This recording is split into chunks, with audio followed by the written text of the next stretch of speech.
And let's talk more about the lifting of restrictions on the 19th of July. Dr. Duncan Robertson is a COVID modeller and analyst from Loughborough University, also a fellow at St Catherine's College, Oxford. Thank you very much for being with us. So the Prime Minister's very, very hopeful, very confident we can lift restrictions in England on the 19th. Would you agree with that?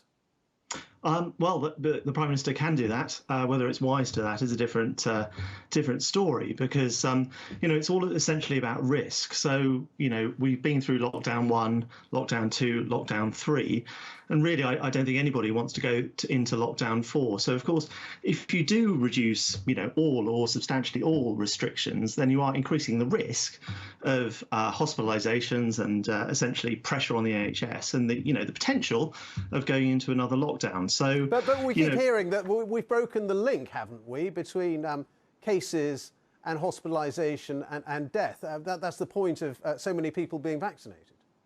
Well, it was interesting listening to the Prime Minister there talking about the breaking of the link between cases and deaths. I think what wasn't mentioned there was the link between cases and hospitalizations. And what you can see is the growth rates of those two are actually not that dissimilar from each other.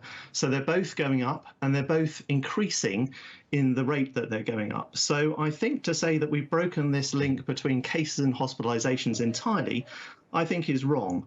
And of course, all the pressure isn't really on deaths at the moment, although inevitably there will be some deaths. But the real pressure comes in hospitals becoming overloaded and the unsustainable pressure on the NHS. But having said that, isn't it the case, and correct me if I'm wrong, but the people going into hospital are staying in hospital not for as long as they were, because there are many more therapies to treat them. Doctors are much better at treating coronavirus now. They know how to do it. They have the drugs like dexamethasone.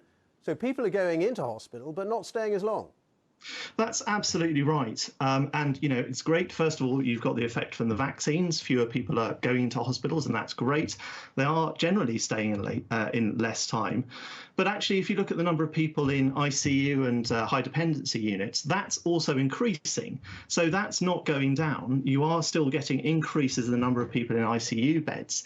And of course, this is they're very low rates compared to the first and second waves, but they are increasing. And of course, if things start increasing exponentially, which they are, and you only have a very, very small percentage of people that go into hospital, that still means that hospitalizations are increasing exponentially. And this is the risk. And of course, all these things are hopefully balanced, and hopefully we won't get to the same levels as we did in January when we had the Alpha variant. But of course, we've got the Delta variant now with, much higher transmissibility and, decreased vaccine effectiveness. So there is a risk. And all these things. So are you saying if it were down to you, if it was your decision, you would not lift restrictions on the 19th of July? Is that right?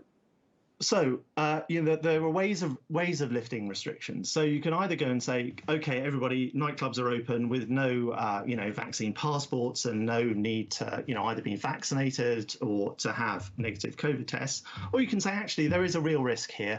We want everybody to have as best a time as they can. It's been awful in these lockdowns, but the risk is still there. And I think it's important for people to know, particularly people who are vulnerable, to know that the risk is still there. And of course, there is a difference in, for example, ethnicity. If you look at the number of over 50s in the Black and African and Black British communities, about 60% of those are fully vaccinated compared to just over 90% of white people. So, Delta will find the vulnerable, and, it's not going to be equal across the country, but there is still a risk out there. But I mean, there are risks, as you say, in lifting restrictions, but there are also risks in not lifting restrictions, aren't there? I mean, all the people with other illnesses who haven't been going to hospital, we know that, with cancer and so on. And of course, the risk to the economy, risk to people's jobs, risk to people's mental health. There are a huge number of other risks. You're absolutely right. And, hospitals are full of people who haven't had the care that they perhaps should have done because the virus had been, pretty bad in January. So you have a huge backlog of cases who are in hospitals at the moment. if you then get the pressure from the virus, the Delta variant on top of that, then people have to make a decision. Who do you treat, COVID patients or elective patients? So, and the risk to the economy, we've seen time and time again that if you don't, if you're not prudent, then the risk is you're going to have longer lockdowns. And I think we've seen that up until now. We don't want that to happen again. It's not inevitable, but of course, how you release restrictions is very important. You can ignore the data, you can say, well, we're not going to publish the data, but there will be this pressure because people are mixing. And it's very much up to the government and the messaging that goes on about what happens next. OK.